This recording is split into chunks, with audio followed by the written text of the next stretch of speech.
Hey there, Passionauts. Quick video about my Cannondale Scalpel.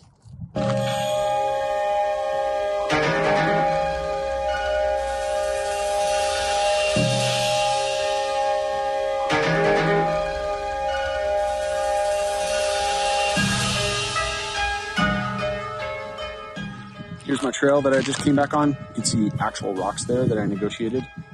And I just want to take a minute to tell you about this bike because I think it's a sweet bike. And yes, I am a full-time employee of Team EF Coaching. And yes, we ride Cannondale. But part of my job requirement is not to do videos about bikes. I'm doing this because I think this is a great bike. And I've ridden a lot of bikes in my life. So things to know about this Scalpel. This is a Scalpel 2. Came with XT on it. I replaced the cranks with 170s because those are the shortest holograms I could find. They exist in 165. No, correction, these are 65s.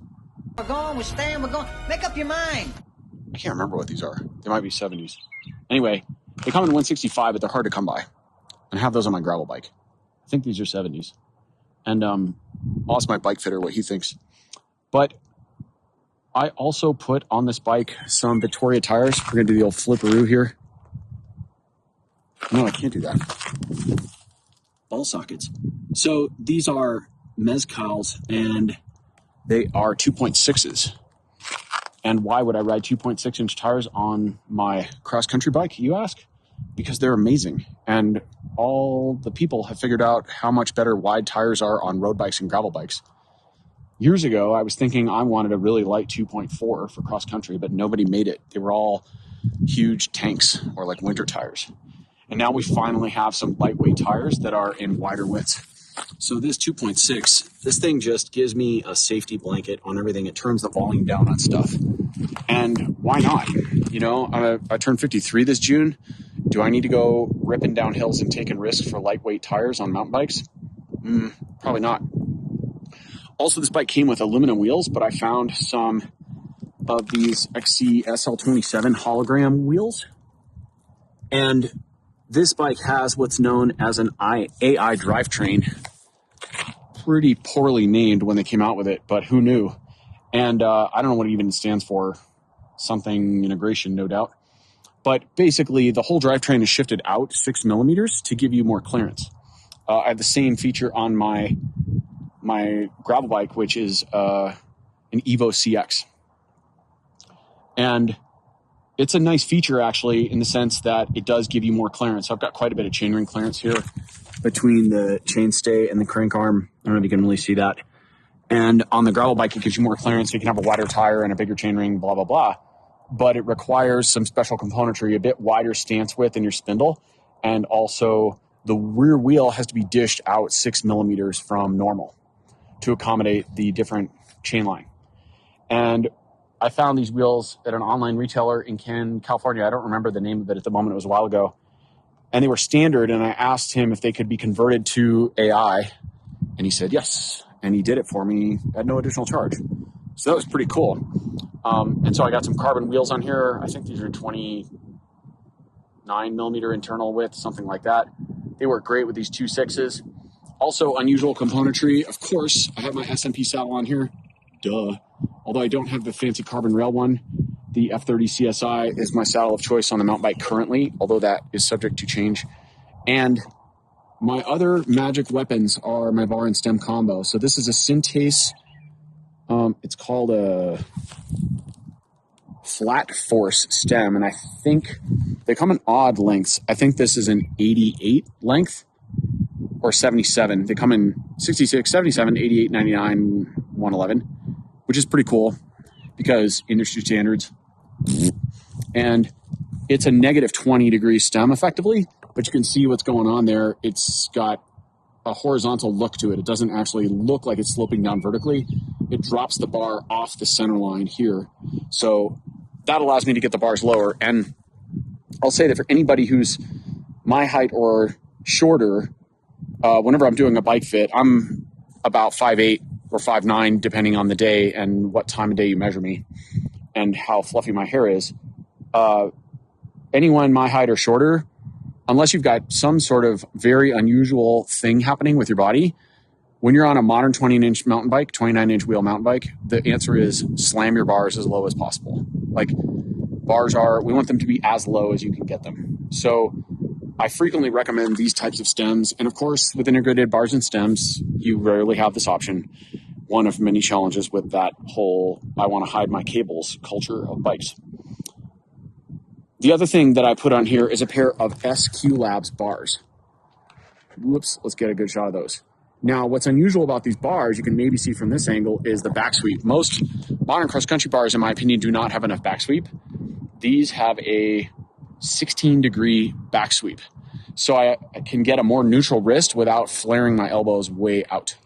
And to me, this is a huge advantage. It feels much more comfortable. I get less numbness in my wrist and less kinking going on in my wrists when I'm trying to grab the bars.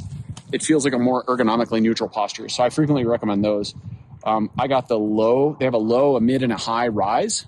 I got the low, and I installed them upside down, and then I rotate them to the correct angle. And the end result is that they give me almost no rise, because I don't really want to get a bar with rise on them and then install a super low stem just to undo the rise, right? Or have these two things fighting each other.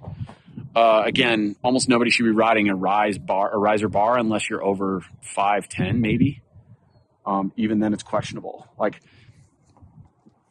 there are probably mountain bike people out there who will disagree with me on this, but from my perspective, keeping the bars high is a vestigial hangover from the days of not having a dropper post. That's all it is.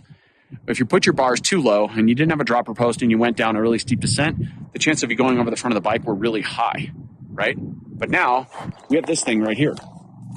This is an FSA Flowtron dropper post. Almost every bike on earth that's a mountain bike has a dropper post on it. And if it doesn't, it should. It's not just going fast, it's a safety thing. And so when you can get your weight much lower and much further down, then you no longer need handlebars to be high. And in fact, you want them low, because when your bars are low, it increases your ability to drive the bike effectively, especially with 29-inch wheels and wider tires on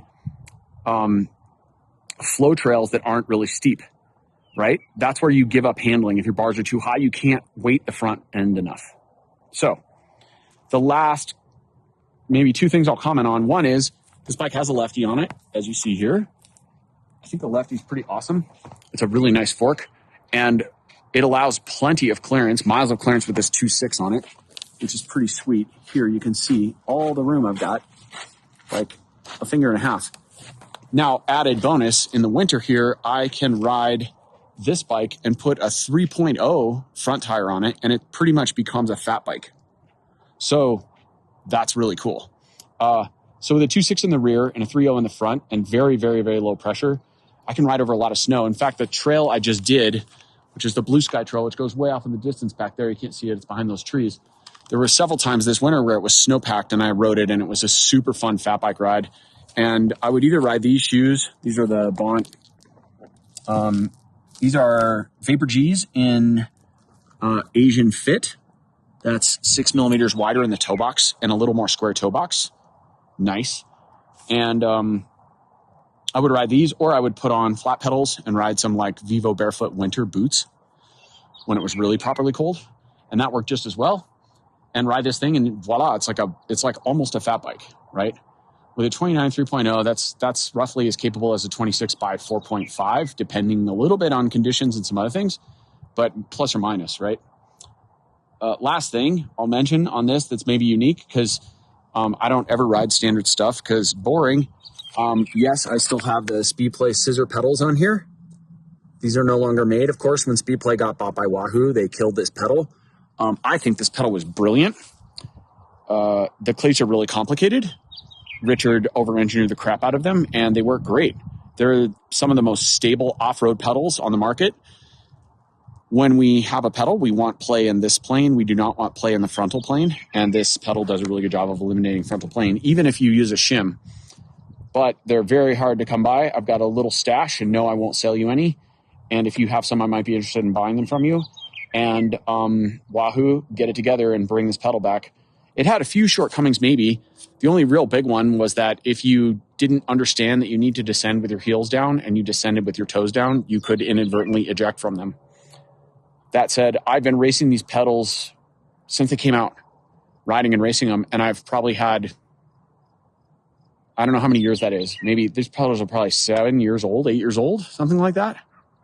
What year is it? Yeah, maybe more. We're going, we're staying, we're going. Make up your mind. Yeah, that's probably about right. They probably came out in 2017 or something like that. I probably ejected from them at bad moments unintentionally twice. It's a pretty good ratio, man. I ride a lot of mountain bike trails and a lot of mountain bike stuff. So anyway, one more thing of note. This is a size large. And as I mentioned, I'm like 5'8", 5'9", depending on the day. So what am I doing on a large? Well, the frame sizes don't actually add any head tube between medium and large, and maybe even between small, medium, and large. So that basically means that what you're doing is just choosing a frame off top tube length. And on this bike, a large works really well for me. It kind of chills out the handling a bit. The old Scalpels that I rode, I used to ride a Scalpel back in like 2013. That thing was kind of a cat on cocaine sort of situation. The handling was really quick. In fact, I even installed, that was a 26-inch bike, and I put a 650B front wheel on it to chill it out a bit, which you could do, again, with a Lefty because of the extra clearance. And so the Lefty makes the bike quite versatile in those respects. But the large works great for me. The only real trade-off is that in very tight uphill switchbacks or maybe downhill switchbacks, I have to really use a lot of body English to make sure the bike gets around those switchbacks effectively. If I neglect to be dynamic in my handling and I don't work my center of gravity enough, then sometimes I just don't make the corner. But not the end of the world. This bike's great. What it gains me is a little longer wheelbase, and that gets me much better handling at high speeds on rocky trails, like the descent I'm about to go down right over here. And, that's quite important to me. Big tires and stability at high speed on a mountain bike is a good thing because the proper orientation is rubber side down, tea kettle up. We do not want to invert this equation. I hope you found that a little bit insightful and jog some thoughts in your mind movies about your mountain bike situation, and smash and subscribe.